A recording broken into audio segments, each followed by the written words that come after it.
Welcome to the show. I've got some music going in the background. That's Bin's and I forget the And other Jake guy. Yeah, Sharton. Jake. Jake doesn't need credit. Damn it. No, he does it for the love. He never would put hours and hours of work past the amount of work I put into it I to know, like get any notoriety. from what I understand, it's like I don't know, it's a 50-50 venture, but it's one of those that seems to be more his that you work on with. So it's great to give all the credit to you. Well, I mean, the songwriting is 50-50, but there's a whole level of like mastering and mixing that I'm not gonna fucking read about. Um, and he's much more skilled at that stuff and much more willing to do it. So really, if he had a good lawyer, this would be like a 70-30 deal. As But long I as got you've got a bar napkin with a contract Yeah. written down on it somewhere, that's all that matters. Yeah, somehow I swindled him into not only giving me 50% credit on a music project, but he also buys beer for me more often than not. So Now that's a contract. there you go.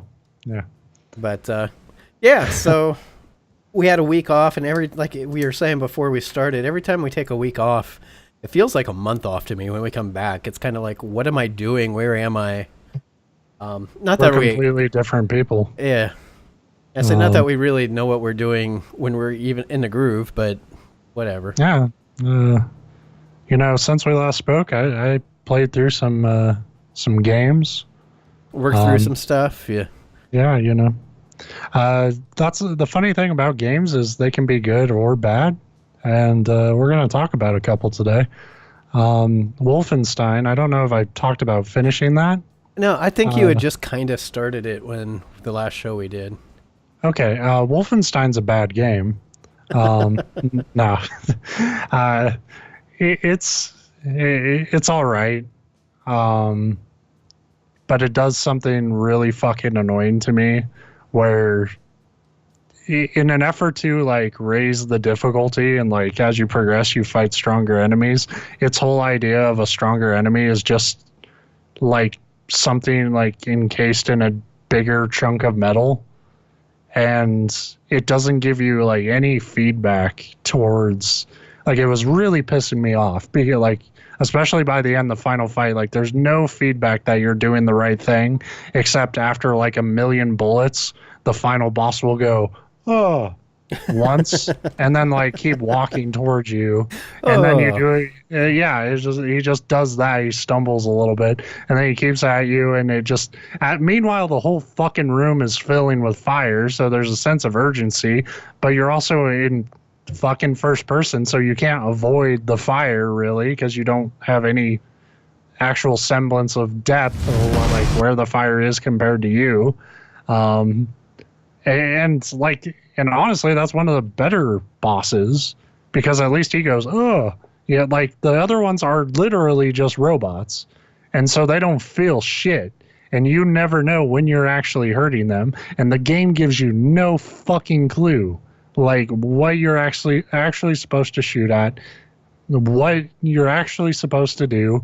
And it's one of those games where it's like, you might do it the right way, but because you die, like it's still not easy to do the things you need to do. So I had to look up like every major fight in that game just to make sure I was doing it the right way. And like every time but I have no way of fucking knowing that. Right. So it's like, am I wasting my time? In other words, you need the Borderlands style like numbers that pop off their heads or health bars above their heads. Or just a fucking health bar. Yeah. Or like because the alternative is you have the fucking giant glowing weak point, and I get why a game wouldn't want to do that, but or just like have a character fucking tell you what to do, because they have characters in this game that talk to you and they tell you like useless bullshit. Like none of them actually like will say, hey, shoot this thing when it charges up its laser and then shoot the rockets. It'll just say, you gotta do something, BJ. Like those aren't instructions. Those don't help the player at all. That's That's just repetitive fucking narration. So I really hated that shit. But overall, I thought the game was okay. I think it probably holds up a little lesser after playing something like Doom. Yeah, we talked. I do remember talking about that, where it's like, if you'd played them in the order that they came out, not that it would drastically change your opinion on it, but I still would hate that shit. But, because it is one of those games that just seems like it has that shit going on, and then like it felt like a few hours too long. I was about to say that which too. I feel that way. I feel that way about every fucking shooter. Pretty much. It seems like, except Doom. Doom was the only one where it like ended, and I was like, "That's bullshit." Yeah, and I think Doom just hit it right, because when it ended, you're like, "Man, it's over." Not already. It wasn't like that. Like, "Oh, this is too short," feeling, but it's like you're like disappointed because it's over. But I think if it was a couple hours longer, it would have probably run the risk of wearing thin, unless they were able to like introduce enough stuff to like keep you going. I think as a campaign, it ended probably at a good spot. I think what makes it actually disappointing isn't that the game ended when it did; it's that all the DLC went to the multiplayer, and that they didn't have anything for the single player, which they had to know was the best part of that game. So yeah, I mean, Doom was incredible. You can't. A game not being as good as Doom is not a hard knock by any stretch of the imagination. But Wolfenstein, to me, it's one of those games that's like, yeah, I got it on sale. If you can get it on sale, I would say it's worth it.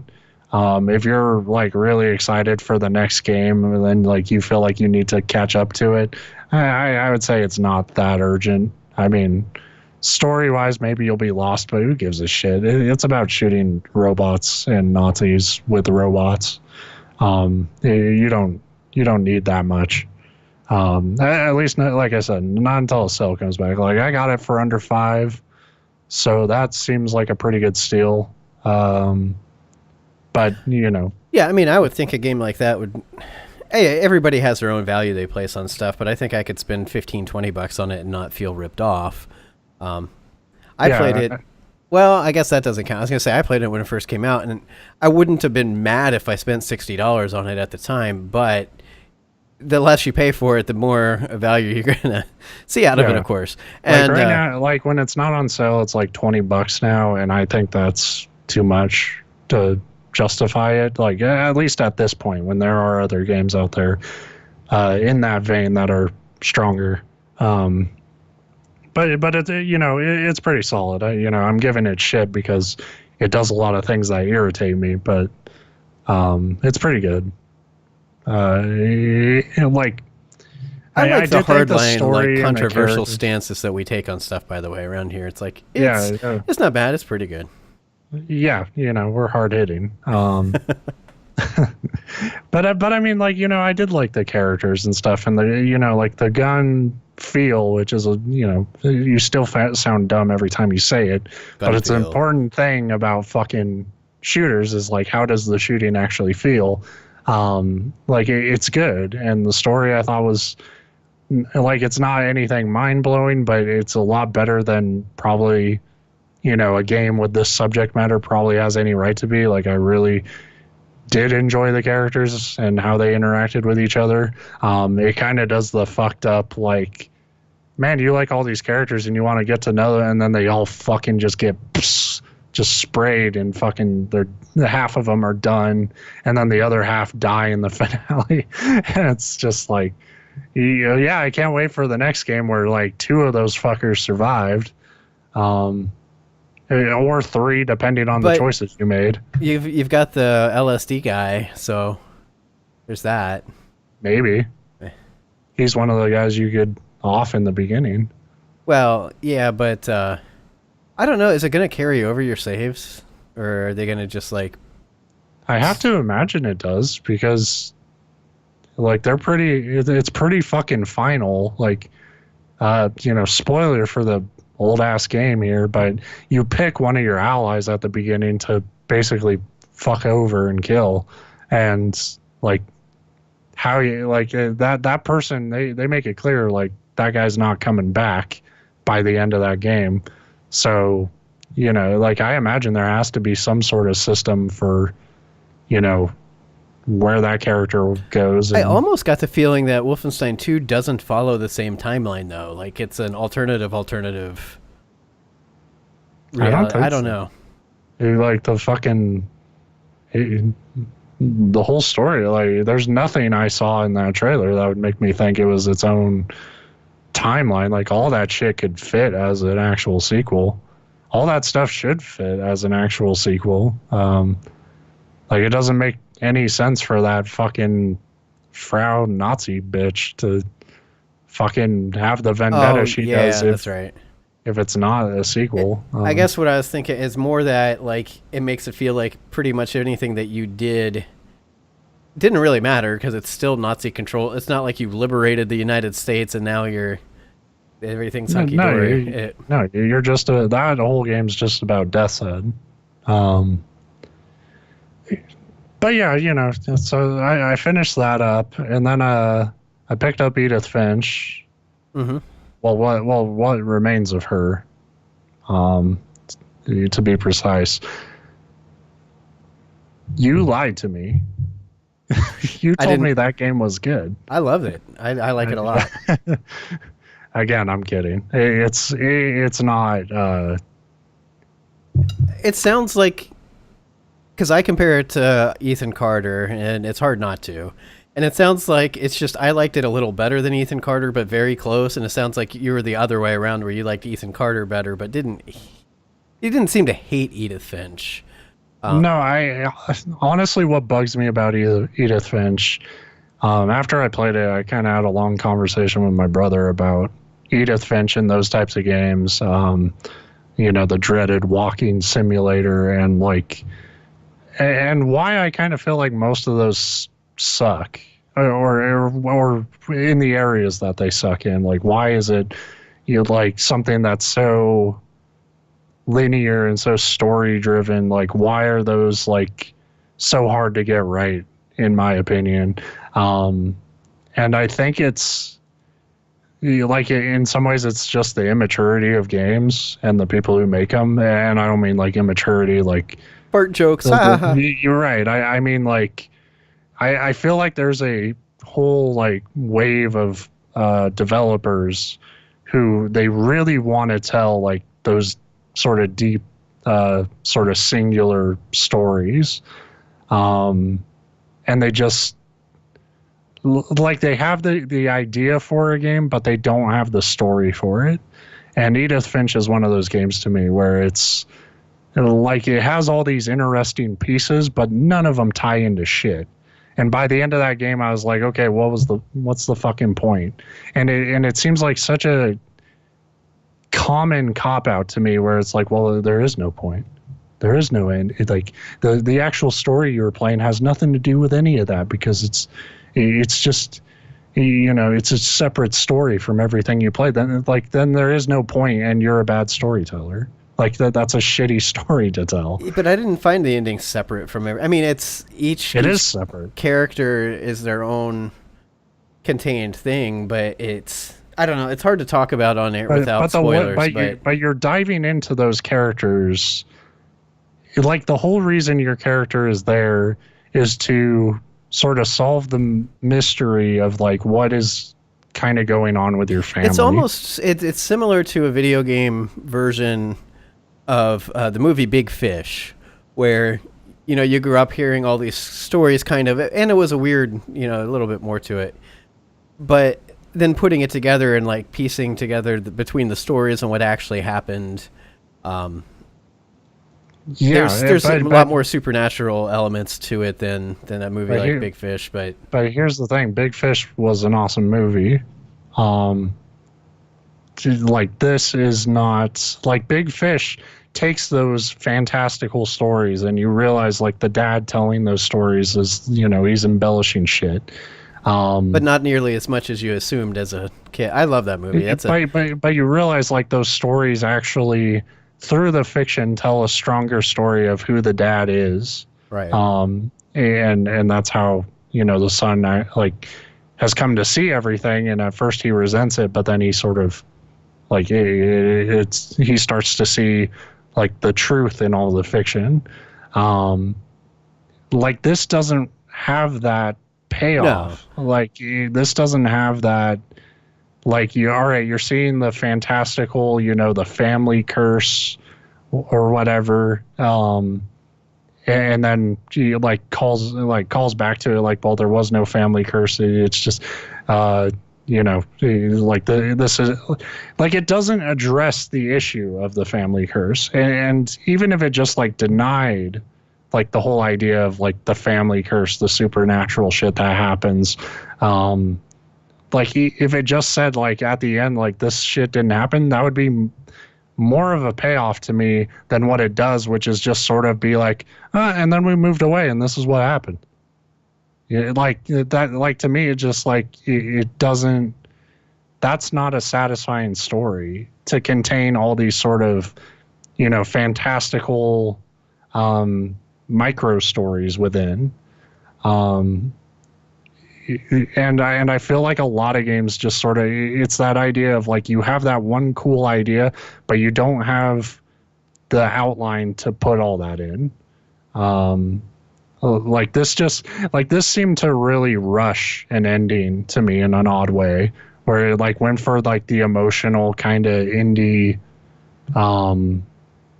mother to her, like, dead mother to her child type fucking, the letter sort of ending where you needed that emotional hook for some reason, and you just sort of shoehorned it in there. Like it doesn't connect to anything I played before, like beyond the fact that like, oh, the daughter is having a kid of her own.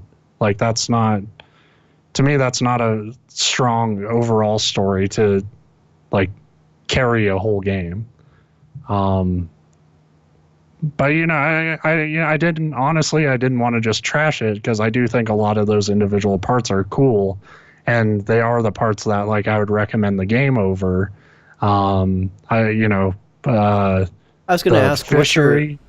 That was one of the ones. What was your favorite, without giving like anything away about the story, but like what was your, because some of the vignettes I will say like were really cool, but some of them were kind of felt rushed or shallow. Like it wasn't like they were all home runs. But, yeah.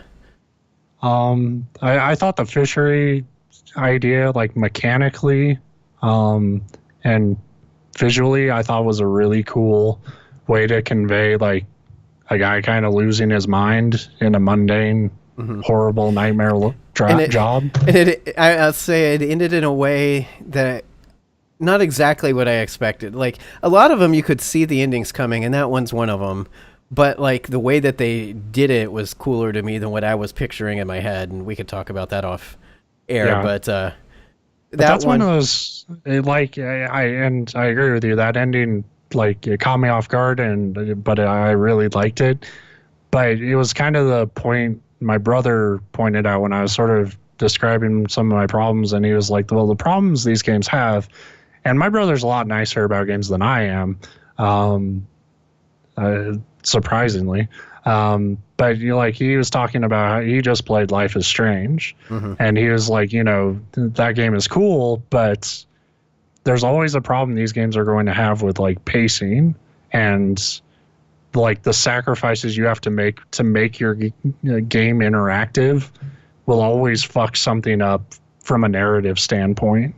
And the only way it doesn't is if you make a game that either just like sort of tells a story organically through the world and like its systems, like a Fallout New Vegas or something, where like there is a main plot, but really the story of that game is your character's story and how you choose to interact with the world. Witcher. Yeah, or The Witcher, that works too. But when you try, even that has the same sort of pacing problems. Because in this example, it's, you're doing that ending, but you have to control it. So like there's this big climatic point in the ending, but if you're, anyone, you see that point and you're like, well, I don't want to do that. And you try, but you can't fucking, like, you can't continue if you don't do that. And that is. Yeah, but I mean, I view these kind of games more as interactive movies. And I know that's one of the arguments that people say, well, then just make it a movie. I think there's something to be said for having some agency, even if it's really false agency. But I think that part of the game, like, I agree with you. But I think there was a point in that part of the game where, like, if it had just carried you to the ending in that like final stretch, and that would actually played into the narrative more of you losing control. Too. Yeah, right. And I think the way it sets it up, well, like if like it's weird. We're kind of half-heartedly spoiling shit and then like backing off at other points. But I'm honestly trying not to spoil it because I do think people should play it for themselves and see how they feel. But like when you're getting like the game sort of has this big celebration at that moment. So like if you were just being sort of carried by the crowd and you realized like what you were heading to. Like I think that would have captured the horror of it a little more, and that should be there. It's fucking scary, like I think that stuff is cool, and I think it wouldn't have lost anything if it had done that because you have so much agency building up to that. Like I think it would have been, like I think they could have gotten away with it, and that's really something with these types of games that I think like you can be a little more selective about how much control you give the player because the truth is you already aren't giving the player much control. You're already making a sacrifice for it, so just don't make me do useless shit. Like don't make me like we talked about. And there's a lot of these games that they're 100% like the interactivity is only there to say it's interactivity, and there's like nothing whatsoever. Like they don't play with it at all. And that's a bit, and I think that's why a lot of games in this genre, it's weird because it's a genre that, we'll just put it pops up in my Steam recommendations a lot because I've played a lot of these games and that's a little misleading. There's a few that I really like, but way more of them are pretty terrible. And again, that's the hard hitting vocabulary, pretty terrible, not just trash, but that is a trap that I think a lot of games in this genre fall into. It's like, we're going to tell a story and we're going to make you do this thing, but this thing that we're going to make you do is mind-numbingly like pointless and repetitive, and we're going to use it as an excuse to call this a game, and that's not good design. Yeah. So, like, we were talking about it on Twitter how like the game really needs like a sprint button. Yeah. Here's the funny thing with that. I played through the first little vignette. That's one great thing about this game is it's one of those kind of games that you could sit down and like play each little contained story, like, and they don't take that long. And so it's got natural breakpoints. You could sit down. It's not particularly long. You could play through it at night, but it does have basically chapters, although it's not as like blatant as chapter 1, chapter 2. Yeah. But anyway, my point is I played the first vignette and then I got away because there was like 3 games that came out at the same time. Little Nightmares is the one I ended up playing, like leaving this to play through that. And by the time I went back to the game, it had been just long enough that I started like moving around and I'm like, what the fuck? I know I'm missing God damn. I was pushing every key on my keyboard I was like, there was a sprint button, wasn't there? And there's not. Yeah. And I couldn't remember if Ethan Carter had one originally or if they added it to the remaster. I feel like they added it. But I don't think it was to the remaster. I think it was a pretty early patch. Like, I think when it first came out, it didn't. But that was a fucking, to not have one was terrible. Yeah. Like, what a stupid idea for that game, especially because it's so fucking big. That's what I was going to say. At least for the most part, and Edith Finch, you're in a relatively small area, but there are a few sections that you have to walk a ways, and it's just excruciatingly slow. It's terrible even for what type of game it is, and it's made worse by the fact that I actually fucking missed a chapter in my Oh, cool. playthrough, which is like the whole point of moving that slow would in putting you in such small areas would hopefully be that you wouldn't miss a fucking chapter as a player unless you intentionally tried to miss one. I didn't even Like know I you missed. could. I thought they were kind of like gated each other off until you. No, I missed the fucking kite one. Oh, The kite poem. well, that was one of the like weakest ones as far as mechanics go. But Yeah, but I didn't even recognize like the little like because each chapter is sort of contained on a shrine, and like I didn't even notice that was a shrine. It just looked like a pile of shit to me, and I just kept walking. well, it played like a pile of shit, so they at least visually represented it well. Yeah, but luckily you can like once you beat the game, you can like open your journal at any time, and you can even do ones you missed. So I was able to just go back there without having to fucking get to that part of the game again. It was a thematically, I liked that little story. I just hated the control. Like, Yeah. but, You asked me what my favorite one was though, and like it's kind of sounds dumb even in my head to say it, but because there's like so much like fantastical ones going on, but honestly I just like the swing one. Like that one was neat. Yeah. Like to me that was such a simple idea, And it and was it really serves a game like this where interactivity is kind of the bare minimum so they can tell whatever stories they need to tell. that one captured that real good too. Like, in that one you could see what was going to happen from a mile away, but it set it up in such a way that I think most of us have this like, what would happen if I did this? Like in our head, like I think every kid ever right. like who's been on a swing has wondered like, how far could I push it? Right. And in your mind it's like, well, I could get to the fucking moon if I really tried. And to like have that sort of just simple setup and then like have it build to sort of the fantastical nature of like the contained stories. Like I thought that was really cool.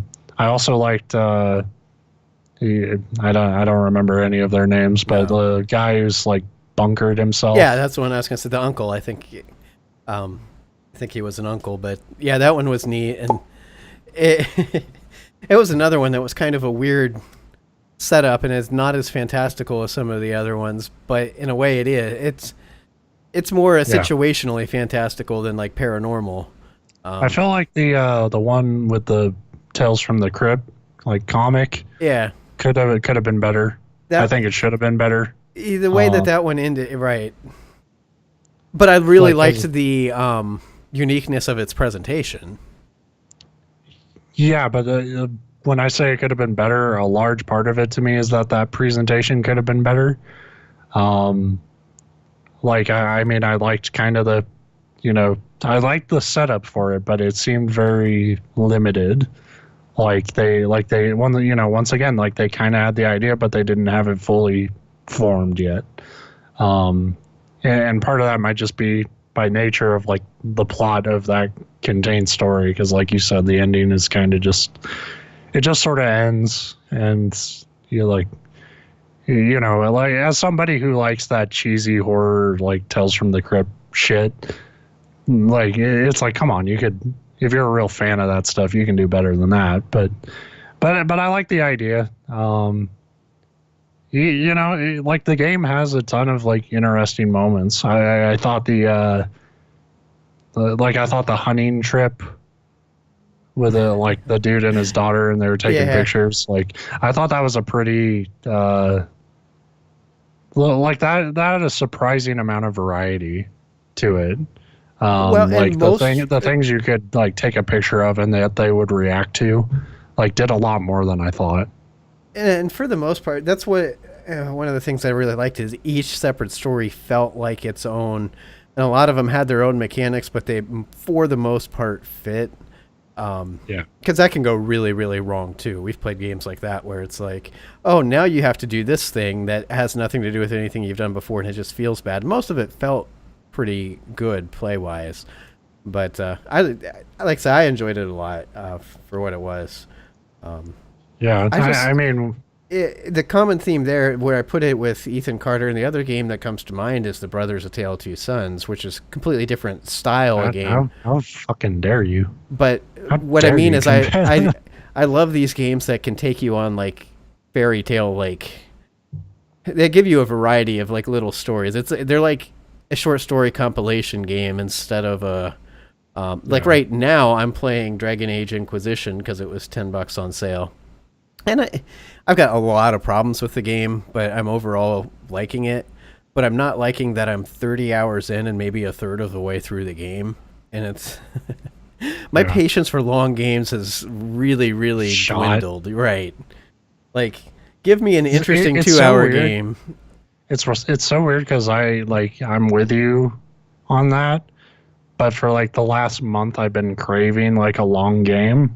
But every time I like try to take one up, like Persona 4 or some shit, it's just like, no, I don't have time or the energy. Like, give me like one round of Overwatch or something, and then Yeah, then I I'll haven't sleep. played that for a while. Like when you I got haven't either. so when you first kind of got back into it, I played a couple rounds. I think we played that one night together on like whatever, and that was it. Like, Well, they just, we kind of talked about it a few times, but it's when they change shit, when I feel like they go too far changing shit, that's what kills that game for me before anything. I love the last statistic I saw where the usage of Roadhog is like hit like rock bottom, yet the wins and loss ratio of the character hasn't changed whatsoever. And Yeah. So that tells you it was never broken to begin with, but now they've made him not fun to play. They changed how he felt. Right. Like people had to relearn how to play that character or just take a new character. And I wonder, like, he wasn't even a character I played, but I hated the spirit behind that move. Oh, he was my main, so that kind of sucked. Well, like, some of the fucking designers came out and they just regurgitated the fucking crybaby shit you see on Reddit, where it's like, dying to the hook isn't fun. It's not supposed to be. Yeah, you know what else isn't fun? Dying to Genji ult, dying to a turret, dying to a Pharah, yeah, right. The point is, dying is not fun in that game. Right. Yeah, it's not for you. It's for the person who killed you. Right. Like, and the whole point should be, yeah, dying to the hook's not fun, so do everything you can to not fucking die to the hook, not whine and make it so you can't die to the hook anymore. And they're talking about how they can improve him now, and it's just take it back to where he was. No, they won't do that. It's so stubborn.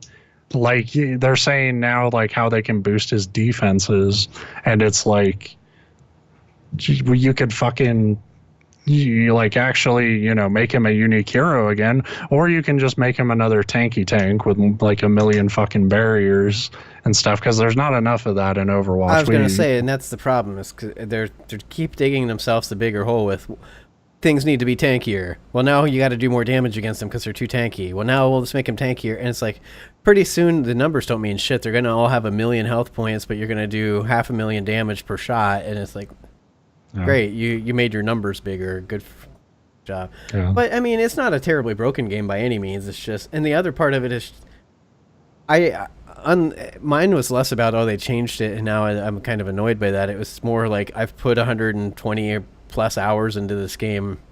I'm good. Like, I don't need any more. Same with Rocket League. Nothing really has substantially changed about Rocket League, at least the basic mode, and it's like I haven't touched that in over a year, but that's more because I played it for 200 hours and I'm done. Yeah. Hang on a second, I gotta shut my door now. Just a sec. Watch this.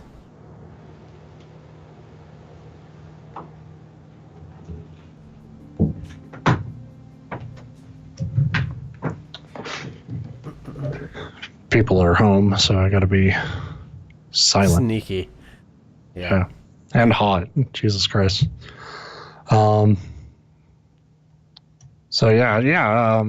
Yeah, I haven't played Rocket League in like 2 years.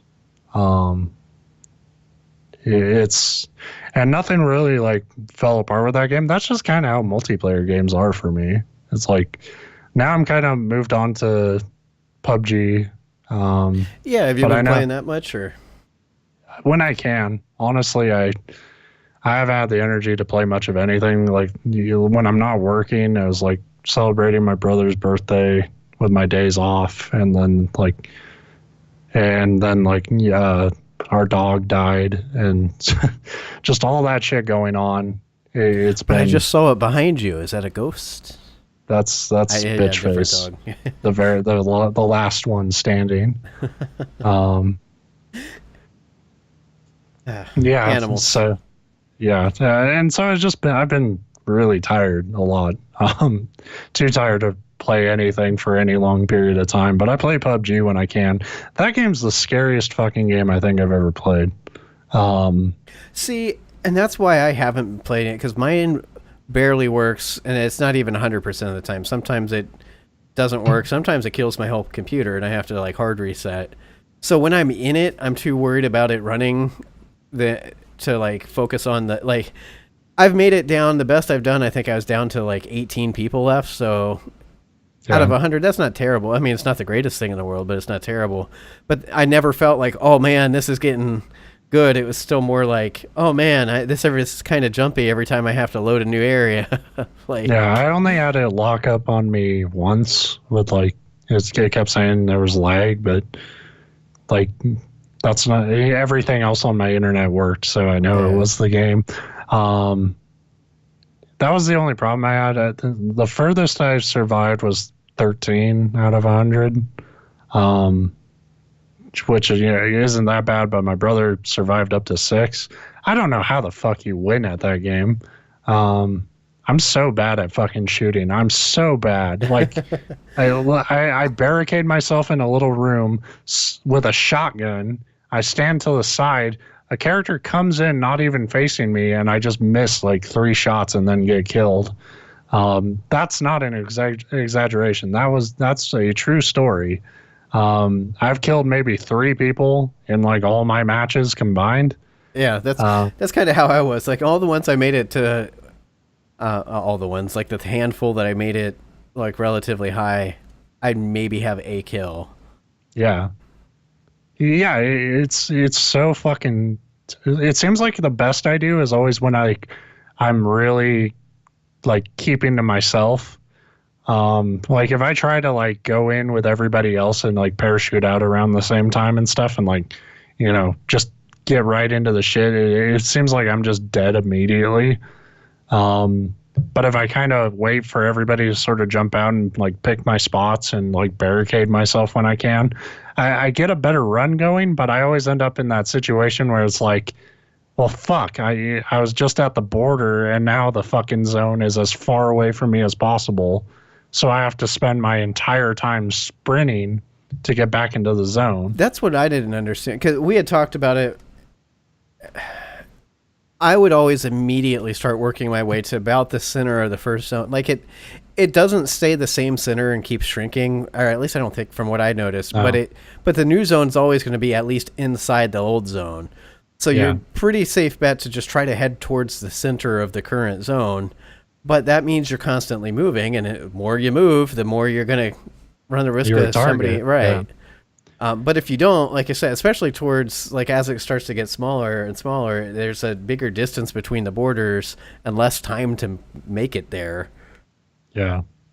There was but the reason I say it's the scariest game I've played is that feeling when after a little while you don't know who's in what buildings and people will fuck with you in that game where like they'll shut the doors and shit or they'll leave doors open and you just like it's a coin flip whether or not there are actually people in there. And I just have like it's the fucking scariest goddamn thing in the world where you open a little shack because I've been confident like, well, I didn't see anybody go in there. I've been staring at it the whole time. Nobody's in there. It's just on the border, so I'll go in there and camp out there. Fucking as soon as you do, a goddamn bastard with a shotgun's right at the door and just blows you to shit. Like, it's so fucking scary when someone actually like jumps you, because it's real horror movie shit. Because like when you get shot, like maybe it's better if you have headphones in or something, but I never know where the fuck it's coming from. Yeah. And that's so one of the things I've heard people talk about of that game, is that a lot of times you die and you never know where it came from. It was just and that is, you just know it's right behind you right now and you're dead. Like, that's, if you're ever wondering where you're being shot from, it's always where you're not looking. So like it's really fun though. Like, it sucks that you're having tech problems with it, because it's a really fucking cool idea. It doesn't, like I've said a million times, it's janky as shit. It doesn't, like, this is not a polished, well-designed game in a lot of ways, but the idea is so cool that it carries it much further than you would ever think. But yeah, like, that's, if I play anything these days, it's something like that, where it's like, I can die a couple of times in PUBG, and then I'll fucking go to bed and be like, that's stressful. I'll play that in and probably have 3 nightmares days all night about walking. Yeah, the first person I killed, it was so fucking scary. Like, I got into this house. Like, I had pretty good starting position, and I got this house that was pretty much to myself. So I went up to the attic where there was only one window, and I saw a guy pull up in his car, and he was just wearing his underwear and a gas mask. And that's fucking Jesus, dude. Like, that is every nightmare. All right. And then he was just sort of, he would kind of like come up the stairs a little bit, and then like we would shoot at each other, and then he would drop back down. And eventually I had to like just decide, like, okay, hey, fuck it, I'm going for it. And I just like leaped down the stairs, and I don't think he expected that, and I fucking got him. But like, just that imagery of fucking a psychopath in his underwear with a gas mask, that's true detective. Like, or the first episode of Breaking Bad, but well, that's not Breaking Bad. Walter White was a good man. But that game's sweet. I just kind of worry, like you said, it's not polished. They don't say it's polished. I mean, it's still alpha status, I think. It might be beta. Early access, whatever. I don't know that they even make a distinction anymore. But I worry with the success and the amount of people playing it that really will take off the drive to, like, iron some of that stuff out. Because it's like, well, we've already sold 1 million copies. Let's just work on like cool new features and not worry about the bugs, because people are playing anyway. So I worry about that a little bit. I don't necessarily, just because like I think the stuff that won't get fixed is kind of the typical stuff that honestly never gets fixed in like early access stuff. You how the car is going to respond when it hits a bit of shit, and you would think it would drive right over it, but it ends up flipping 8 times. But that's kind of the stuff that adds to the charm of this game. But yeah, right. Like, I don't think that stuff's going anywhere. I think anything sort of game breaking or whatever, they're gonna keep working to polish up and shit. Yeah, but I just mean as far as like the optimizations and that kind of stuff. I don't think so. I think this game probably would have been unplayable for me like a couple months ago. So, and the fact that I'm having pretty much no problems with it, like, honestly, like, I think there is probably a system set up within your reach that you could probably get that game to run comfortably. I've got it on the lowest. It's the hard drive. If I would buy a solid state drive, I think that would solve everything. I was reading about it last night. My brother pointed me to a thread. Apparently, some of the lower settings actually make your computer run harder. Cool. Than some of the higher settings do. So it's actually kind of a tricky game to kind of optimize. Yeah.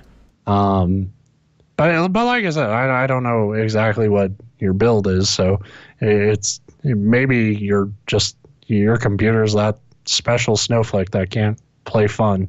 Um, but and the SSD helps, but that usually helps for like texture Well, that's my load and problem, stuff. though. I mean, right now the game will play fine. It just won't load. Like, you get into the match, and I usually teleport into the match because it just takes too long to load. So the plane's halfway across the map. You know, when you parachute down, the buildings are just amorphous blobs with like solid, untextured colors, and you have to sit and wait and wait and wait for them to load. Because until they do, like, the collision boxes and stuff don't even match the shape of the building blob. So you can't go inside buildings, you can't pick up weapons, and eventually it'll usually load, but I usually don't live that long because until they load, you're basically standing out in the open because you can't go in anything, you can't go anywhere. So I think it's a loading issue. It's literally just taking too long to pull the data off the hard drive and load it into the game memory. I could be wrong because I'm far from a computer expert, but that's what it feels like. And the other thing, if I launch Task Manager while I'm playing and watch it, my memory usage is only at about 50%, but my hard drive usage is at 100%. So that's the other thing. So then I would say probably SSD is or the lack of is probably. And I'm not saying if I got a SSD, then all of a sudden I'd be running it on ultra high, like everything, but it would be playable, I think. I mean, like I said, I have one. It seems to. And it seems to play pretty nicely with my computer. So yeah, if you're gonna play it, probably have an SSD. Honestly, if you have a PC setup, you should probably look into getting an SSD anyway. You don't need them for every game, but they're really handy to have for some. Yeah, it's just that balance. It's good to have one of each because the SSD is better for that stuff, but they cost a fortune for big ones. And then I've got like a terabyte drive that costs less than like a 250 gig SSD. So like you have one for mass storage and one for things that need to load fast, and then you're set. Yeah, I have my SSD is only like 250 gigabytes, but my hard drive is a terabyte. So it's that's a good setup to have. And when I was me and my brother were planning my computer build, like that was the first thing he was like, you're going to want both. And I was like, I probably only need the hard drive. He's like, no, you trust me, like this will really help. I know. And I like to keep them separate. So I'd almost wish I had two SSD. I love having your boot drive being SSD because then your computer turns on like in 10 seconds. That's my work laptop's a solid state drive because we don't need storage space on that.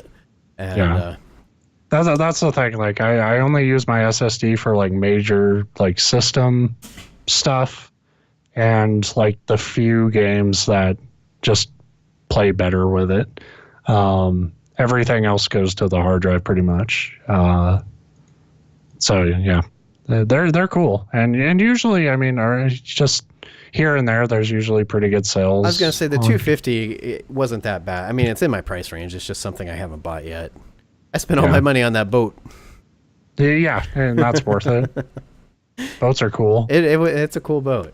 I didn't get to take it out last weekend, but I've got more work to do to it. But yeah, but then last weekend my niece wanted to. We hadn't seen him in a while, and she wanted to do something. So me and my wife borrowed my parents' bikes, and of course she's a kid, so every kid I think legally has to have a bike. And we went for a bike ride, and now I'm like, damn, I need a bike. I haven't ridden a bike in so long, but we live so close to work that I could just bike to work every day. And yeah. See, I walk to work every day and I do it at 4 a.m. and fighting the Alan Wake-esque like shadow spirits off.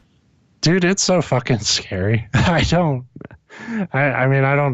tell other people, but it's genuine. Like I tell people is like, I like to walk to work because it wakes me up. I don't tell them that it wakes me up because I'm fucking terrified, like the whole walk.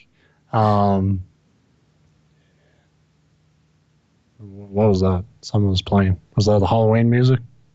I'm surprised it's picking. Oh, there it goes. No, I'm just hitting a cardboard tube against a ceramic coffee mug. Oh. It's making cool sounds. In the distance, it sounded like that. Dun, dun, dun, dun, dun, dun, dun, dun, dun, dun, dun.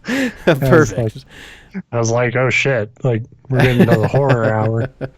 I don't have the technical setup to do that. I wish I did. I can play music. I can't hear it and you can't hear it, but the audience can hear it. So that's a good setup. But anyway, this whole time me and Jake's music has just been playing over us. Pretty much. I had it low, so hopefully it was low enough that it wasn't. Yeah. Anyway, but yeah, if you're like me, it's funny too, because when you're in those situations, it's scary. Like we've talked about before, your mind gets to you and you worry about like the stupid stuff that would never happen. Like, oh, what if a wolf or a ghost or a whatever comes after me? And then when you see an actual another human being at that hour, that is the scariest thing of all, because you're like, wait, what are you doing out at 4 in the morning? Well, my family fucked me up because like just over the years, like I live in a weird town with like in a weird neighborhood. Well, a weird state. I mean, Washington's just kind of fucked up in general. Yeah, and this has to be the weirdest part of it, because like my mom was walking a dog we had a few years back, and while she was walking him, it was early morning, and there was just a clown, a guy dressed as a fucking clown, just hanging out, just on the sidewalk, and it's like fucking 4 a.m. And she saw him, my brother saw him, and now I'm like years after the fact, I'm just like, that fucking clown is out there. Good thing that It movie remake's coming out soon. That'll help. That will help, because that'll fucking put me to sleep and I won't have to think about it. And that movie looks like shit. I don't know. It looks better than the original. I hate the original. Everybody's like, oh, the original's so good and so scary. I'm like, it's stupid. The only saving grace about it is Tim Curry's in it. No, yeah, and exactly.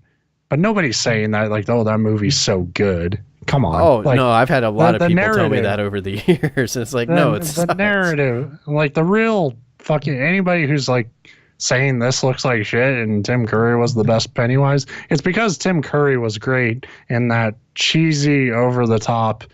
Like the original It is a fucking terrible movie. Mm-hmm. But it's a great movie to laugh at with friends. Well, and I think I've told this story before, but I'll go down this avenue again because nobody listens to the show anyway. So anybody that happens to be listening now, it'll be new. Is a recap, right? But we were in high school, so it wasn't like young. Like I think I don't think it was my senior year. I think it was my junior year. And there was this kid that we knew. I wouldn't call him a friend, but we'd play paintball with him sometimes. That's kind of just how we knew him to begin with, is they played paintball and we did. So sometimes you'd all play together. It was your paintball. But he was kind of a dick, like kind of almost your stereotypical, like jockey bully. It wasn't jock because he wasn't on any sports teams, but kind of just like the bully archetype, but not bully's the wrong word too, because I don't remember him picking on people. Whatever, he just wasn't particularly likable. But anyway, I remember like one day we were talking about something and it came up and he's like, "Oh, you guys have to see It. It's like the scariest movie in the world." Blah blah blah. Like he was like building it up, and you could tell like he wasn't screwing with us. He really thought it was a great horror movie. And then so of course one weekend it was me and like 3 or 4 other people just hanging out. Like when you're in high school, that's all you ever fucking do is loiter at some. You wait to not be in the school so you can go just like out. Congregate some random place. That was why I always hated homework. Right, it gets in the way of that. But so we went to my friend's house and we rented It, and we're like, oh yeah, let's watch this movie. And it doesn't help when you have a room full of high school age sarcastic like guys. Yeah. But you're right. The truth is it is not a scary movie. It's a terrible movie. But we were all expecting some like grand horror movie. And so like we get to the end and we're like, what the hell was that? The fucking spider. That's where it really went downhill. Like spider. It was corny, but kind of getting there. And then all of a sudden it's like he turns into a stop motion spider from 1930. Yeah. And you're like, but to be fair, that was my first like Stephen King movie adaptation that I've seen, and pretty Yeah. much every fucking Stephen King movie I've seen after that follows that exact same.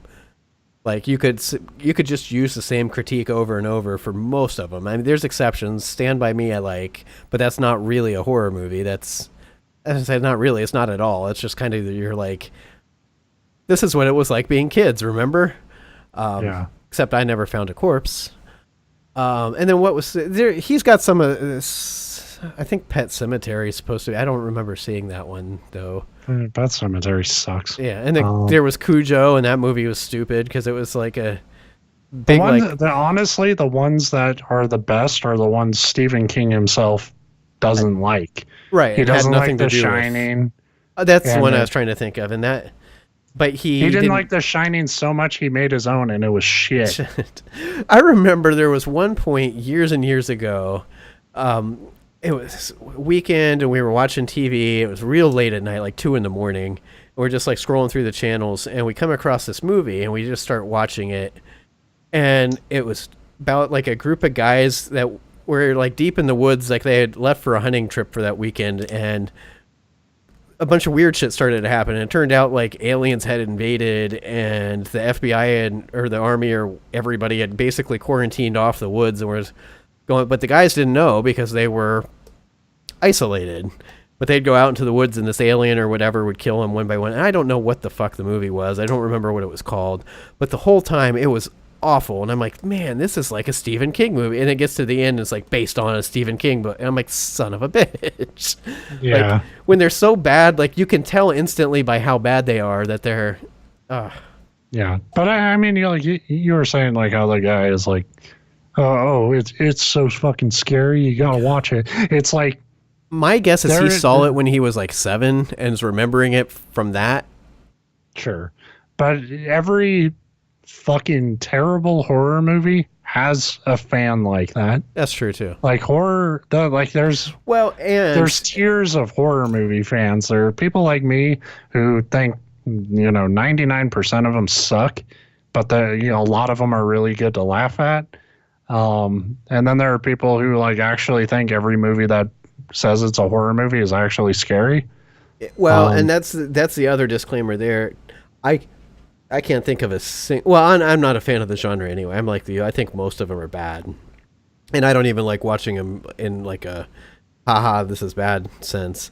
But I can't think of a single scary movie that would still be scary if you're watching it in a group of like 5 or 6 high school boys, because the whole time you're going to just be joking around and being stupid because that's what you do, and that completely like there has to be an element of like isolationism for it to be scary, because if you're in a group, I don't know that I've ever felt scared in a group. I mean, I guess if you're in a car with a bunch of friends and all of a sudden you're like somebody's coming at you head on, but that's a my life is in danger scare. But it'd be hard to make any movie that scary when you're watching it in a group. Yeah, I mean, I was talking about PUBG being scary. That's so scary because I'm alone. Right. Like if I was playing with you or playing with my brother or something, it would be instantly funnier. It would be a lot more lighthearted. But on you'd my own, still get that jump scare, like when you open the door, you'd be like, "Oh my god!" But it would just be like funny. But it's like it's like being with friends in a haunted house or something. Like it instantly becomes less scary. I'm trying to think. I think the scariest game I ever played, and it's not the game itself; it's just the combination of the game and the setting. Silent Hill's up there because when it originally came out, the first one, I made a point to only play it in the dark by myself. And that is a scary game. But I remember at one point, it was when we first moved into our house, so it had to be around 2005, 2006. I was playing Fear, the shooter. I don't know if you played any of those, but it was the original one. I played a demo for one. And it's a shooter, so that takes some of the... I mean, it's not the scariest thing in the world, although they did have some really creepy elements, and they did really good sound design.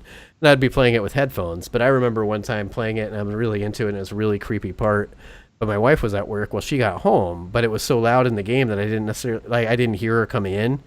and she walked in and she was behind me and she said hi, and that's a way to kill somebody. Like, hey, Right. And it wasn't like she snuck up and did it on purpose, but man, you get so into those experiences and then something in real. I mean, I've had similar situations where you're doing that and my dog will walk up behind me and like push you with her nose because she wants out or something, but you're not expecting to be touched, and you're in this like horror set and you're just like, holy yeah, I notice I startle people a lot with that. Like, apparently I'm just like quiet. I have ninja feet at work, and I've scared everybody the same way, because I don't really greet people when I enter a room. I just sort of like, okay, this is what we have to do now, and they're like, Jesus. Where'd you come from? And then like they'll turn away and they're like, okay, hey Ben, could you do that? I'm already gone. That's a great way to make sure nobody ever talks about you behind your back, though, because they're never sure if you're there or not. Oh, I'm sure they talk. Bunch of gossiping little ants. Do they not realize my power? Everybody talks. Everybody talks. Nobody Everybody talks. listens. But it started with a whisper. I'm going to turn that's what our show should be, is just like turning stupid songs that I don't like into spoken word poetry. That's how they started. That's how they'll end. So, game. I mentioned I'm playing Dragon Age Inquisition. There were things I wanted to talk about. There's so many things I complained about. It's a very terribly paced game. I think the biggest problem I have is stuff like, it's like The Witcher in that there's like main story missions and then a shitload of, like, the 99% of what you're doing is side missions so that you can get powerful enough or get enough resources to do the story missions. And then I did like the second story mission last night, and maybe it was 2 nights ago, whatever. But it starts off really cool. Like, you've conquered this one like big plot thing, and you think everything's all like better now, and you know it's not, because I know that I was like 1/10 of the way into the game, so that something was going to happen. But you're like chilling at your stronghold, and all of a sudden somebody comes running up. They're like, "There's a huge army marching on us, and they're killing everything in sight," and you don't even know who they are. And so you're like, shit. And so you have to respond to that, and you're like running into the catapults, and it's this big, like, the catapult mechanics suck because it was one of those like, oh, crank up this catapult, and you'd have to hold the button and hold the button and hold the button. And the first one, there wasn't anything attacking you. It wasn't like one of those like building tension, like hoping you can do it before you die. It was just like, why does this take 3 minutes to do? So that was a little annoying. But then you meet the game's actual main bad guy and a big fucking dragon, and you have to do battle. So it's like really cool finally, especially after all this like 23 hours of side missions that I've done up to this point. And so you're like, okay, this is finally starting to get kind of interesting. And then at the end of the fight, it throws you in a setting, and it's one of those where they give you control and you can walk, but you can only walk extremely slowly. And it's like, okay. And that goes on for about 5 minutes, and you're like, what the fuck are you thinking? And then it immediately throws you into literally 25 minutes of story exposition. Like, cutscenes, it does give you some dialogue choices in there, but it's like, so the game finally picked up some momentum, much needed by that point, and I'm like, okay, this is cool. And then it's like, just fucking kidding. Like, we're going to grind this to a halt, haha. Yeah. And it keeps doing stuff like that, and that is maddening to me. And then to like just put the icing on the cake, when I finally did get my control back, and there was a really cool character reveal from the, like, I kind of can remember, like, not off my head, and then they'll introduce them, and it's like, I remember them from Dragon Age 2 because I did play that. And there was a pretty major character that they introduced there from Dragon Age 2. Well, the audio decided to glitch out, and all of my spoken dialogue was cutting out. Like, the game didn't freeze or anything, but you weren't getting any of the audio. You'd get, like, bits and pieces. And so it's like, okay, thanks. Like, you just pissed me off with the way that you presented this whole huge story chunk, and then fucked up my audio, so that messed up this character reveal. Like, I could still read it, because I always turn on captions, but that really takes the specialness out of this particular moment when you're getting like, yeah, totally. So He- it's pissing me off with that, but it's one of those games that like I'll play it and spend the next 3 hours bitching about parts about it I don't like, and then immediately start thinking when can I play that some more? Yeah. So I don't. It is what it is, and at this point the game's been out for 3 years. It's and it's BioWare, so it's one of those things where you tend to have people that hate the games because they do have a lot of issues, people that absolutely love them because they're just diehard BioWare fans. And we've talked about that.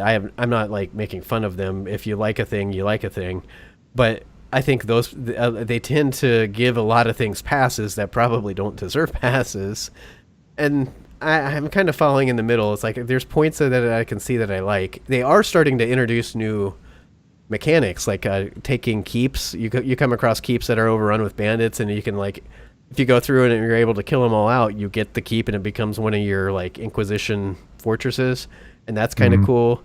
They introduced a new mechanic now where you're the head of the Inquisition, but when you come back to the after completing certain story points, if there's characters that didn't die during the story, like not your teammates, but like people that you've come across during the mission, ones that don't end up getting killed, if they played into it, you act as like the judge. Like they'll bring them before the court, and you are the Grand Inquisitor or whatever they call you, and you have to like pick their like innocence or guilt and what their punishment is. And I think that's kind of cool. Yeah, that's a neat idea. They're introducing a lot of neat things, but at the same time, it's still got like a ton of grindiness and a ton of like fetch quests, and That's what it seemed like to me. Like it seemed like a game where like I always feel like there's some sort of barrier like that with the Dragon Age series, where there's always like, well, that seems like cool ideas, but it seems like I have to do a lot of bullshit to get to them. right. And Mass Effect, to be honest, is the same way. It's just a different gameplay style because you're talking Yeah. RPG tactic type mechanics compared to shooter. But overall, they're the same idea. Like, here's some cool story and cool characters and stuff, but you have to do all this crap in between. But $10, I'm not unhappy about. I've already got more playtime out of it than I get out of the average game. So, Sure. but I was talking to somebody and they said, "Oh, wait till you get to the DLC content." And I'm like, I don't think I bought the DLC content. Yeah, no, thanks. And they're like, "Oh, but that's the best part." I'm like, "But you already just said it's like 100-hour experience minimum for the regular." I'm like, "How much more of this game do you think I need?" Like, yeah. you can tell from my tweets I'm not loving it. Yeah. Like, I was thinking about that the other day because, like, still to this day, like, the game I have the most hours in is MGS5. And it's kind of made me realize, like, for as many games as I play and how often I'm playing them, at least, until recent events, like, I don't actually put a lot of time into a single game. Like Dark Souls 3, even with all the DLC, I only have 53 hours. That's what's funny, and those are. Dark Souls has to be my favorite franchise, and it feels like you get a lot of hours into them because those games are so like emotionally taxing as you're playing them. But yeah, and we do get a lot of hours because for every hour we play, we talk about it for 3. That's true too. So. If you add in that, 36 hours is what I have in Dark Souls 3, but I didn't play any of the DLC. And so I'm just really good at games, is what you're saying. I hear you. Yeah, and 32 hours for Dark Souls 1. So both of those, and I consider those long. But that's, I think last night on my save file on Dragon Age Inquisition, I hit. I keep saying 30 hours. I'm still in the 20s, but the high 20s, 28, 29. And so it's like, then you put it in those terms, it's like I have almost as many hours playing this game I don't love and I'm nowhere near the end of as I have in one of my favorite games ever made. Yeah. You really start to weigh like what your time's worth with these things. Yeah. Not shit, apparently. Speaking of losing time, the new Mega Man Legacy Collection is out. Oh, did it come out? I knew. And that's got some. That actually has some good ones. Well, the old one was the one that had like your favorites in it, I think, right? No. No. Like Mega Man's 1 through 3 are kind of universally like those are the classics. 4, a lot of people are pretty staunch defenders of 4. That's when they introduced like the charge shot and shit. And like 4 is all right. I enjoy it. 5 and 6, you can kind of tell it's just that was kind of the first Madden effect of like we need to make a new one. Like, and they weren't bad, but they were kind of like, they didn't really add anything. They just yeah. Well, I mean, 6 let your robot dog turn into a mech suit and let you have a jetpack. So I guess that's noteworthy, but it didn't control that great. But yeah, it was worth it for those first 3 games. This next one has 7, 8, 9, and 10. 7, I think, is bad. A lot of people defend it. It was the first like, 7's Super one that I've heard a Nintendo. lot of people say they like, but probably because of that, if it was the first Super Nintendo Mega Man. I don't think I don't think the level design is that bad, or they like boss fights, but there's something about those sprites and the way it feels that just it feels slow and clunky to me, where the original Mega Man is really like, at least by 2 and 3 it was really snappy and the platforming felt just right. 8 is pretty much agreed terrible. I don't know of anyone off the top of my head who will defend 8. I wouldn't be surprised if our friend Will did, after the volcano of bad opinions he's fucking throwing at me. He uses Twitter like a weapon. He was on chat there a minute ago, but well, we're talking about you, Will, and your problems, your brain problems. He came looking for the gravy, and there was no gravy, so he left. Yeah. So 8 is pretty bad. That has the great snowboard sections where a horrible radio sound goes in your ear and it goes jump, jump, slide, slide. And so that's horrible. And 9 and 10 are really good, and they haven't been available on PC. So yeah, I thought 10 was pretty well liked. I didn't know about 9. So yeah, it's a decent collection. And well, I mean, 9 and 10 were relatively recent. Those were XBLA arcade games and like on the Wii Shop and stuff. So Mega Man 10 and Mega Man X are 2 different things, right? Yeah, like the X doesn't stand for 10. No, Mega Man X came out, I think, before. Honestly, I want to say pretty early. Like, I want to say before the NES Mega Mans were done. And those ended at 6. It looks like X is for Super Nintendo. Yeah. There was a long overlap there where they were still making NES games. Yeah, Mega Man X came out in 93. Let's see. There was a Mega Man X2. Mega Man 6 also came out in 93. So the 6 was probably the NES offering, and X was the... Yeah. And Mega Man X is like, the character in that game is X. His name is X. So like a lot of people surprisingly get that confused. Not really surprising, I guess. Not everybody is as much of a fucking nerd as I am. Don't worry, there's a lot that are way bigger nerds too. You fall like right in the middle of the nerd scale. Well, I just I don't obsess over a lot of geeky shit, but the geeky shit I do obsess over, I know way too much about. Yeah, I don't obsess over like anything. I was talking about that on Twitter, like, because I play a lot of games and it get to the end and I couldn't tell you shit about the story really, because I don't. That's one of the big differences where you get into these Elder Scrolls or the BioWare games, and the people that really love them tend to be the ones that like dig into all the lore and they can tell you like all this and that. And I'm lucky if I know the race names by the end of it, like. And I mean, Dragon Age, they keep talking about like Fereldans or something, and I'm like, are they good or bad? Like, I don't know who you're talking about. I mean, you watch some Dark Souls vids, though. Well, that's the exception there. Yeah. But it goes more than that. Like the bands I listen to, I can't necessarily tell. I can generally tell you the lead singer's name, but usually can't tell you anybody else because I don't like dig in. I don't care. I listen to them and I like them. I usually know just enough for like interesting conversation if a song shows up on there, like, and me and someone else is listening to it, and I can be like, the guy who fucking actually wrote this shot a man, right? Or some fucking See, weird factoid. That's more than I ever know. And then movies, even like a lot of movies I like, and I couldn't tell you who directed them. And actors I usually refer to as that person that was in that other thing. I'm bad with names. So like I don't get fanatic or like obsessive about a lot of my entertainment. It's not just games. But now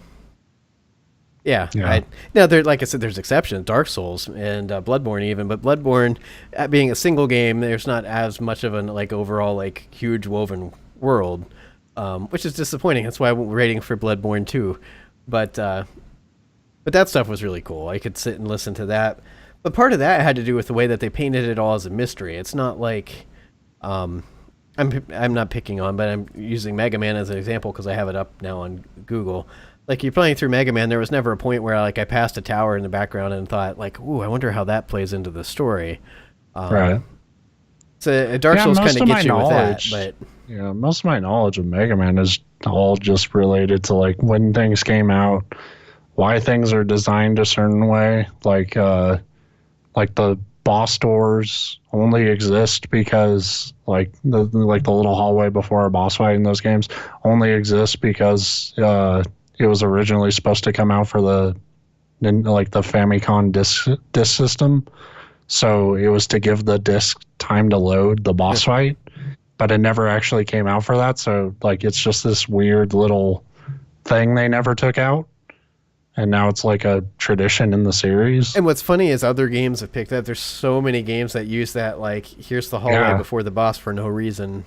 Yeah. But when you think about it, like, now that it's here, I wouldn't want it to go away. No, because it's that cool, feeling. It gives you a breather, but at the same time gives you a second to, like, worry about what's coming next. It's like, all right, I got a checkpoint. Oh, shit, I got to fight a fucking boss. But yeah, so that's out.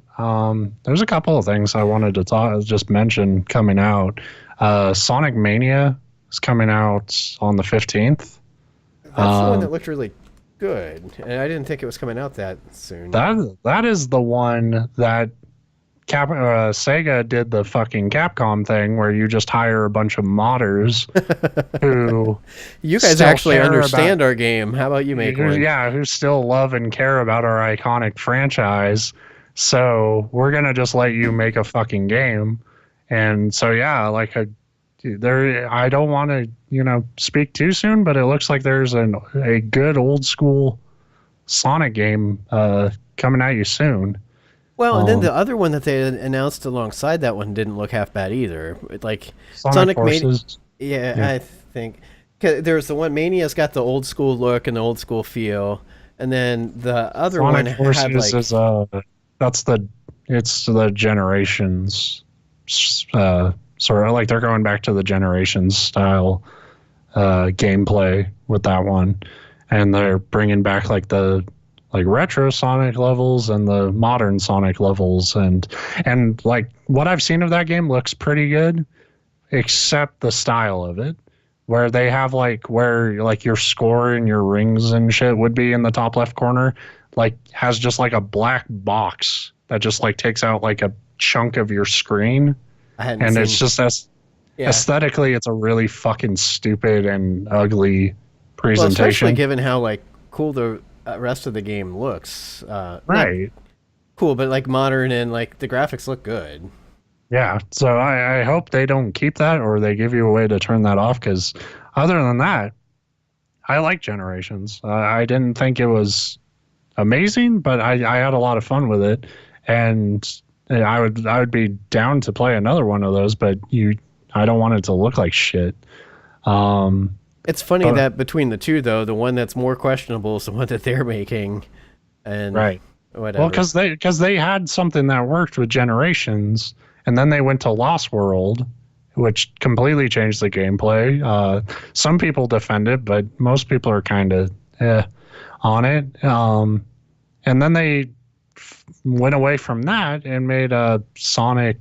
I I forgot what the name of it was, but it was a train wreck. Sonic Trainwreck. That'd be a good name. Yeah. Fuck, what was the name of it? It was Lost World, and I'd like to... Jurassic World was the next. Yeah, Jurassic World. God damn it, I'm going to have to look it up. It's going to bug me if I don't. While you're looking that up, and to completely change the subject, saw you talking about Kingdom Hearts today. I didn't see the Giant Bomb stuff that you were referencing, but I could kind of glean a little bit. Sonic Boom. Well, they tied it into a TV show and shit, and it was bad. Yeah, but you can't call a game that and not have Guile from Street Fighter in it. But that would require partnership money that Sega just doesn't have. Well, yeah, Capcom seems to partner with anybody, though. Well, Capcom will be a lower bidder. Just wait for this, Street Fighter and Marvel versus Capcom shit to pan out for them, and then. Sonic, you were saying Kingdom Hearts? Yeah. Which was interesting to me just in that, like, the other day we were at the store, and I've talked about it's Meijer, but that's a regional thing, but it's like a more regional version of Walmart where they've got everything. Groceries are what we go there for, but they have like an electronics section and clothes or whatever. But we were over in the electronics section because my wife needed a memory card and something else, headphones, I think. So while she was looking at that, I was like, I'm going to go check out the PlayStation 4 games and see. And they had the Kingdom Hearts remix parts 8, whatever, the new one that just came out. And I'm like, that'd be two. Yeah. I hate to. So there's Kingdom Hearts HD 1.5 plus 2.5 remix, which is the HD collections that were originally on PS3 all in one package. That's games 1, Chain of Memories, 2, and then like a movie of like what the DS game was, and Birth by Sleep. So they have all that, and they also have Kingdom Hearts HD 2.8 Final Chapter Prologue. If you didn't know these games, you would think I was making these fucking titles up. I mean, that sounds like something you would say this is something I say when I'm making fun of these kind of titles, but that's its actual title. So, and that has Kingdom Hearts Dream Drop Distance remastered for the PS4, originally a 3DS game. A pretty solid one if you're into this fucking psychotic series. And then they have, I don't remember the names for them, but they have like a fucking prequel movie tucked in there. And then they have it's not really a full game. It's more like a tech demo for sort of like what they're going to be using for Kingdom Hearts 3. And it, I think it's only like a couple of like rooms big, so in this case it's a Square game, so they're hallways, but it's just sort of like, it's basically a tech demo. And that is apparently impossible to fucking buy now. So that's interesting, unless you buy it digitally. That's the upside. Yeah, see, it was the 1.5 and 2.5 remix that I was looking at, but the store we were at still had it at like, I think it was $60. It's $35 right now on Amazon. Yeah, that's what I'm seeing, and I don't know what I was just pulling up. It's $50 normally, but okay, maybe that's what it was. It was more than what I was willing to spend on it. Long story short, but I would be curious because I had the first one when it first came out on. It had to be PlayStation 2. And I played a little bit of it, but it was mostly just that was a point in my life that I didn't play a lot of video games. I was in college and just really busy with stuff. You never would have played them again if you had played the first Kingdom Hearts. Well, I got to the part... I remember getting to a part that like kind of turned me off to it, and it was when you first like got to your rocket, and I think you had to like collect gems or something.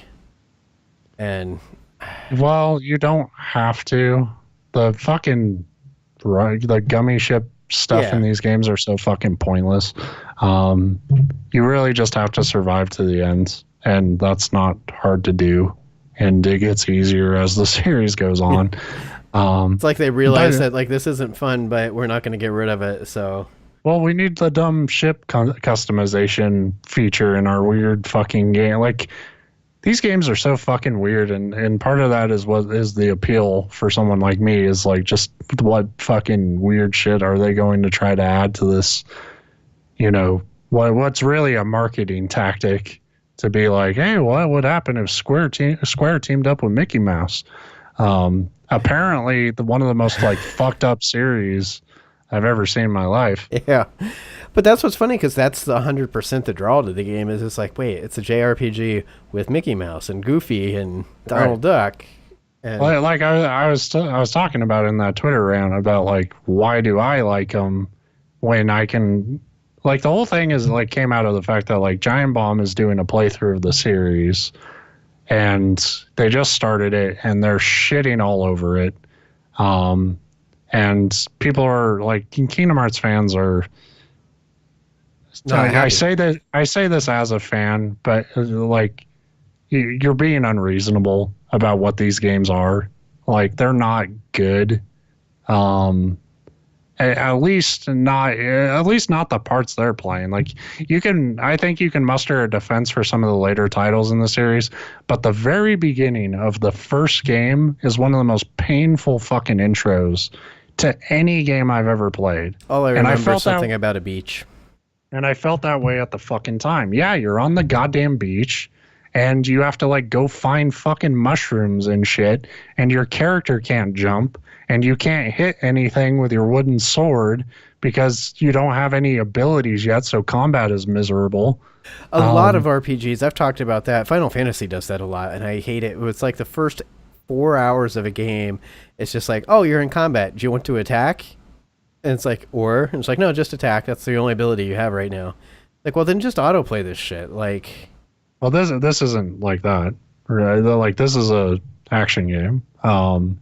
So it's worse in some ways because this demands your input to dodge and hit things, but your character is so fucking slow and clumsy and floaty. Like, his jump is like, it's the fucking worst jump in games. I have no idea how anyone could like defend how that game feels at the start. The appeal of the first Kingdom Hearts game is the fact that by the end of it, you don't feel like you're playing the same game anymore because your character can fly. His jump is like, it's floaty, but it actually has height to it.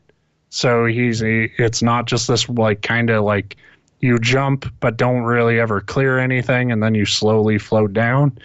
You have abilities and magic and all this shit. Like, that is the appeal of that game, is getting to the end and realizing you've come a long way from being a dumbass on an island who can't swing a stick. But that intro sucks, and it's not, Giant Bomb's not wrong to shit on it. And they're not wrong to shit on a lot of things that they're going to shit on in this series.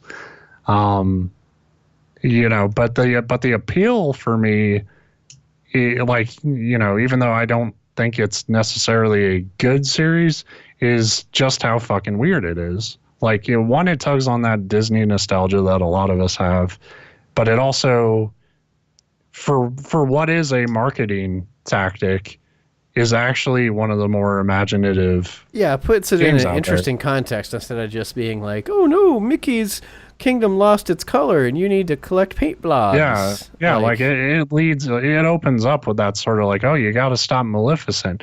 No, you got to stop the fucking psychotic mad scientist who's lived forever, who's pulling the strings behind Maleficent and all the other Disney villains. And it's so weird. Like, it's not like well done, but like, that is way more thought that went into this than there ever needed to be. And you know, they're going to make fucking like, probably like eventually 3 will come out. We'll all be dead, but it'll come out. And then they're like, apparently they plan to keep that fucking franchise going. So How? So 3 will come out in 2019, 2020. 4 will come out. Well, I mean, we'll all be vaporized by then. We'll probably be vaporized before 3 comes out. But I think the idea of 3 will wrap up this mess of a story, and maybe, who knows, maybe when it's all over, we can get back to just numbering games again. Well, that's what's funny is they do. It's like, oh, you got Kingdom Hearts 1 and 2 and 3. It's like, yeah, and then all this other convolution. Well, I'm just tired of like Kingdom Hearts, and then the subtitle is Solve for X. Like just the fucking equations. Like, the DS game was called 358 over 2 days. And I don't know what I'm more pissed at, that's a title, or I understand what that title means in relation to the story. Like, it's a fucking horrible thing. But then you take that and then they like remaster it, and it was only like, I'm glad they went to compilations. Otherwise, we'd be getting Kingdom Hearts 358 over 2 days, 2.5 remix 3 divided by the square root. Yeah, like, but that should have called Kingdom Hearts 3 Kingdom Hearts 3 the sum of the whole or something. Sum of all fears. Yeah. There we go. Yeah, people were really like, they're unreasonably defensive towards that series. I don't know. I was gonna say I think we all do that, but to flip back to the one game that we can't not talk about with Dark Souls, that's my favorite franchise, or at least one of them. And I don't like get all like butthurt when people say like I don't like Dark Souls. I don't necessarily try to change their mind. I immediately, if you say you don't like Dark Souls, I immediately dismiss you as I block you, and I send top men to take care of you. But other than that, I let it go. But I mean, I even said, like, I don't have much of an interest in watching the Giant Bomb guys shit on it, mostly because I've already done that plenty on this show. Plus, that means you'd have to relive the games. Yeah, I don't know if I could. Like, I was going to get this HD collection because I did think it would be a fun streaming thing to, like, have to relive that nightmare in the public eye. But like, the idea of playing Kingdom Hearts 1 again for me is just like the worst fucking fate. Like, I just shoot me. I really, and this is like, I've played it 3 times. so this is coming from a fan, and I'm just like, I never want to play Kingdom Hearts 1 again. Kingdom Hearts 2, I don't want to play that again. Like, there are games that I think in that series that hold up pretty well, but those are like, oddly enough, the main entries in that series are the ones I never want to touch. But I'll probably get them at some point. I have a birthday coming up, and that's a good time to, like, hint, anybody listening? Yeah, if you want to fucking send me a little something. Don't worry, I'll post in the description. I'll post Ben's home address, because that's a smart thing to do on the internet. Yeah, let's go for that. Hey, there's a dog turd on my porch. Happy birthday. And in case you can't get it to his house, how about his like place of business, and I'll update it with his current work schedule and that kind of thing. Yeah. By all means, send your horrible gifts to my work, because Ben, you do a bang up job here, but we're gonna have to let you go. There's only so much dog shit and sex toys we can have delivered to our. Yeah. Dog shit shaped as a sex toy. It's and vice versa. I'm sure that's out there too. But other than that, I just wanted to, mention a couple other things I was looking forward to playing. I don't know when I'll get around to them all, but I still want to check out Pyre. Is that out? Hellblade. Pyre, yeah. It's been out for a couple of weeks. It came out July 25th. I feel like I never heard much, y'all. Our good buddy Derek just played it today, and he said he quote, and if it's coming from Derek, it's good. He said it's magical. Which Derek, Gamer Crash Derek? Yeah, of course. Yeah. The other Derek just said, like, he posts weird shit about, like, he'll be gone for 3 months, and then he'll post something like, "Hey, I just ate the giant plate of hot wings." Yeah. And it's like, Well, that's why I normally wouldn't have even questioned you, but Derek Prim tweeted me out of the blue today, so I thought maybe that's what. But yeah, But Gamer Crash, you five. can't take anything he says for shit because every game's the greatest game he's ever played. I mean, But honestly, he's never used the word magical, so I don't think. Hey, Derek, if you use the word magical, hey, let me know because. But I want to check that out. I want to check out Hellblade. I thought that was It was funny because it caught me by as much surprise as everybody else when it comes out yesterday, and they're like, "Wait, if you die too much in Hellblade, it deletes your save file." And I'm like, "Okay, I wasn't expecting that, but that's kind of neat." And a lot of people are like, "That violates my rights as a consumer." I'm like, "You need to be in jail for criminal stupidity." But you also need to learn basics of like save systems because you can like copy anything. A, you could get around it. B, that's what was so funny is a lot of people were losing their shit like on both sides, like, well, this is so like what's a great idea, or well, this is such bullshit. And I'm like, it's roguelike mechanics in a different skin, but I mean it's no different than other games that we've all played already. It's just they tell you, and then it came out, I saw that it doesn't actually ever do that, like, or at least there was one website that like said they were testing how many times you have to die before you lose it, and they died like over and over, and it never actually deleted it. It was more something that they introduced to introduce like a sense of tension. And I'm like, well, cool, thanks for ruining that for me like I just did for anybody else. Like, I thought that would be a cool idea if it deleted your save file, but I actually like that idea. I'm a little bummed. Yeah. Now I don't know that I only saw one outlet, and it's not like a big like one that I've heard of before say that it doesn't, so maybe it does. I don't know for sure one way or the other, but just I'm sure it's one of those things where it's like it's really you'll probably be fine. But yeah, at the end of the day, the game itself looks pretty cool. We talked about it, I think, the last show, or I was talking about it to somebody, where it looked neat ever since they announced it, but I was a little concerned because I hadn't seen anything. Like, I didn't even see gameplay until about a week before it came out. IGN posted one of those, like, here's 10 minutes of gameplay. But, and their part didn't look all that great to me. And then the stuff I've been seing since it released looks pretty cool. I did buy it. I like a lot it. of. But I haven't. I was just gonna say I have it, so I will be playing it. But I spent all last night playing Dragon Age, so I didn't play it yesterday. Yeah, I like the combat and stuff. Like, doesn't seem that appealing to me. It seems very samey.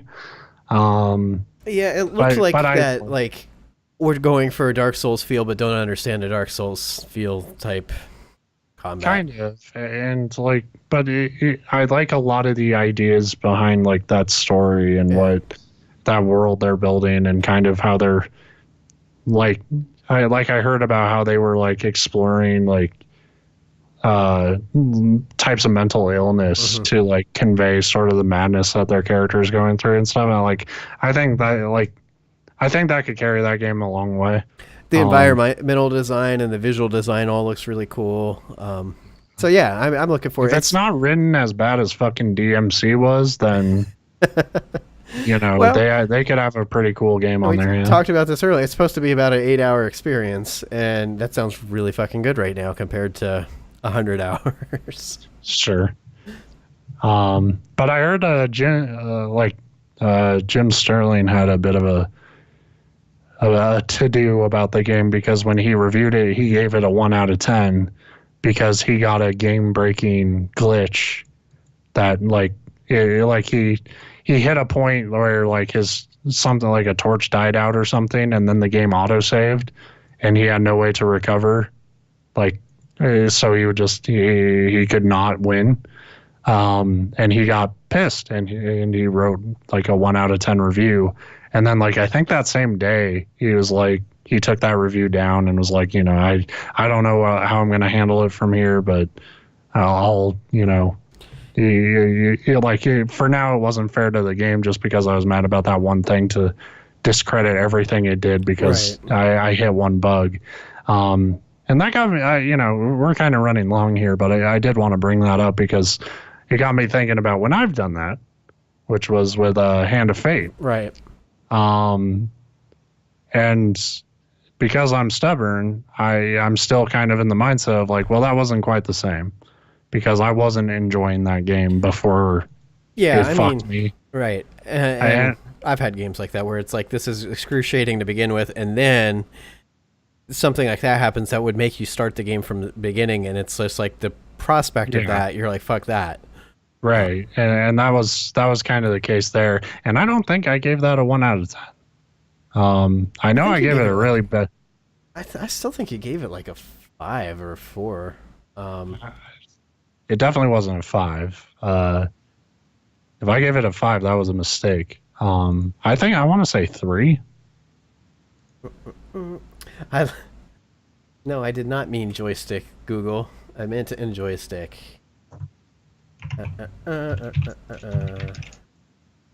Oh, that's sad when I can specifically search our... Oh, because it changed it. Okay. 2 out of 10. Okay, 2. So you gave it double. That's 200% higher than what? Yeah. Yeah. But like you said, that part of the difference there is that you weren't liking the game to begin with.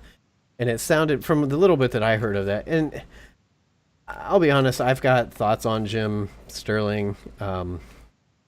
I don't hate him by any means, but I do feel he's somebody that made a lot of his name off of being extremely negative. Right.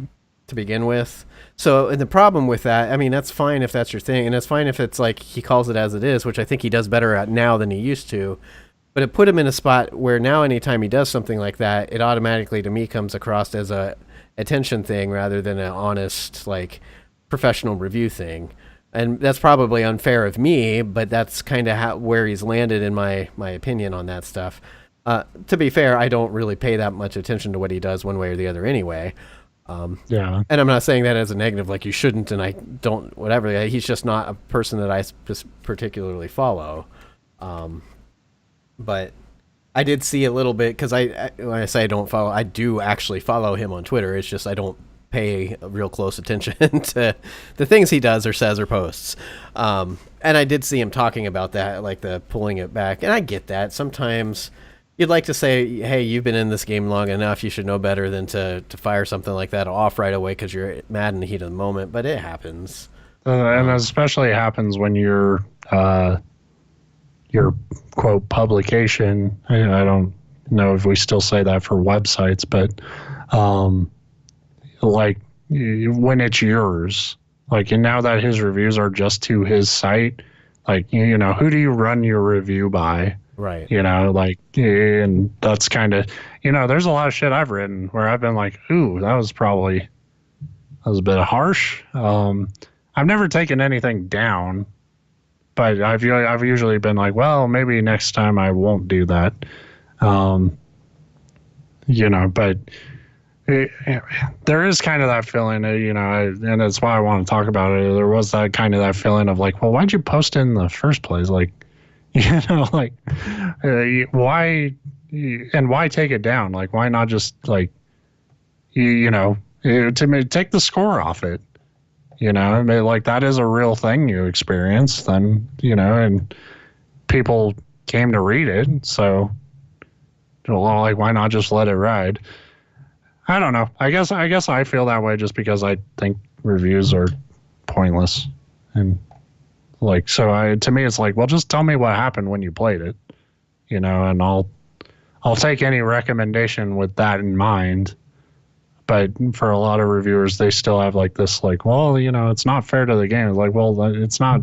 To me, it's like, don't be fair to the game. Just tell me what happened. No.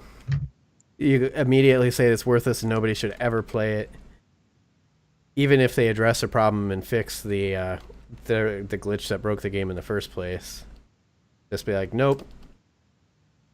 Well, I mean, you know, do you review the game it could be, or do you review what it is? You know, like the fact that there is a game-breaking glitch like that. It is scary because that's the kind of thing that would happen to me, and it'd be like, yeah. I just hate that idea of, and I get it, it would play into the whole tension thing if it does actually, or even if it doesn't, but they're trying to make you believe it deletes your save. But I hate that idea of only having an autosave, because that kind of stuff seems to always happen when you design your game that way. That's what happened to me with Syndicate, the multiplayer shooter. Not the original Syndicate games that I actually love from my childhood, but the Syndicate first-person shooter for 360 came out that everybody else inexplicably loves. And I've talked about that, but I mean, that was a game that didn't give you a save file system. It just auto-saved throughout the game, and I got to a point where it blocked off the path behind me, but the path ahead, the door that was supposed to open, glitched and didn't. And I was like halfway through the game, and it's like what you were talking about, where it's like I didn't like the game to begin with, and now you're saying I have to start from the beginning because this door won't open? Like, fuck that. Now, I don't think I reviewed that game, but I never finished it, and to this day, when people are like, oh man, that was such a good co-op shooter, I'm like, fuck that. Well, I don't get it, 'cause like I said, it wasn't a spectacular shooter to begin with, but I don't know. I hate that. At least give me like the ability to have a quick save plus the auto save. Then you at least have that second. If I have to replay the last hour of gameplay, that's like, that sucks, but I'll usually do it. Like a chapter start or something that like can always guarantee that you're getting back to a stable part of the game. And there's no reason not to do that. Yeah, I mean, I'll have to see the game for myself to see how it's structured and stuff. But I think there's enough cool shit there that like you can kind of forgive sort of the development struggles they've apparently had. Because I think this is their first time trying to like do something completely like independent. I don't think they have like a big name publisher attached to it, so good on them. Yeah, good. I hope it works out. We'll see. Unless the game sucks, then fuck them. And what did you do to Dante, you pricks? But yeah, with that, that's a show. That's a showy show. Unless you have anything to add. It's like the showiest show that ever showed shows. No, I don't have anything to add. I haven't had anything to add since like 2011, but there we go. Right when I started. Yeah. Pretty much. You passed me the baton, and I fell down into the mud and shit my pants, and it was embarrassing. And we've pretty much just been a spectacle for 5 years since then. So no, a spectacle would at least be like interesting train wreck to watch. We're that kid in the back of class that sits there and talks to himself, and like nobody knows what he's saying, but nobody really cares. But they do worry about him. Yeah, people worry about us. Like, not about our like safety or anything. They worry worried about their safety. I hear you. Yeah. So anyway, fear for your safety next time on the Njoystic podcast. I'm gonna have to keep saying do. Well, I don't, because I have your music playing again. But